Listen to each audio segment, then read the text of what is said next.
প্রধানমন্ত্রী আব্দুল হামিদের পদত্যাগের দাবিতে আবারও বিক্ষোভে উত্তাল লিবিয়ার রাজধানী ত্রিপোলি সহ দেশের বিভিন্ন শহরে বিক্ষোভে নামেন হাজার হাজার মানুষ। অবরোধ করা হয় প্রধানমন্ত্রীর বাসভবন।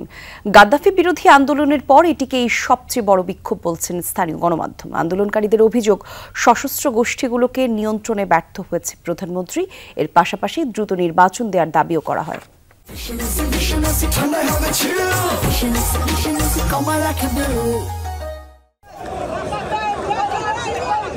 2021-এর গাদ্দাফি বিরোধী আন্দোলনের পর এত বড় বিক্ষোভ আর হয়নি, এমনটি দাবি লিবিয়ার স্থানীয় গণমাধ্যমের। রাজধানী ত্রিপোলি সহ লিবিয়ার বিভিন্ন শহরে বিক্ষোভে নামেন হাজার হাজার মানুষ।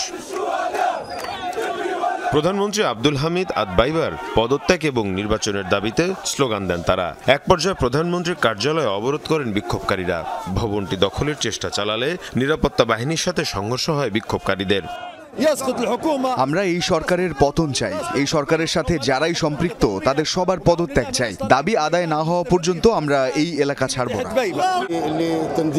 বছরের পর বছর ধরে আমরা যুদ্ধ, শোষণ আর ধ্বংসযজ্ঞের মধ্যে রয়েছি। এটা আর সহ্য করা যাচ্ছে না। আমরা আমাদের স্বাধীনতা ফিরে পেতে চাই।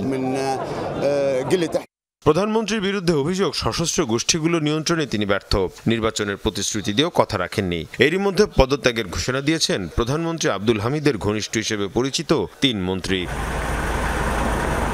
মধ্যপ্রাচ্য ভিত্তিক আন্তর্জাতিক বিভিন্ন গণমাধ্যম বলছে, লিবিয়ায় বেশ কিছুদিন ধরেই চলছে সশস্ত্র উত্তেজনা। দীর্ঘদিন ধরে ত্রিপোলি এবং এর আশেপাশের এলাকার নিয়ন্ত্রণে থাকা সশস্ত্র গোষ্ঠীগুলোকে উৎখাতের চেষ্টা চালিয়ে আসছিলেন প্রধানমন্ত্রী আব্দুল হামিদ আদবাইবা। তবে সেই চেষ্টা ব্যর্থ হয়। উল্টো এখন তারই পদত্যাগের দাবিতে উত্তাল দেশটি।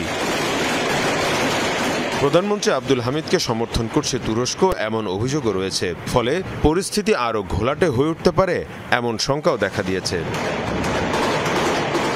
মুশফিকা হাসান, যমুনা নিউজ।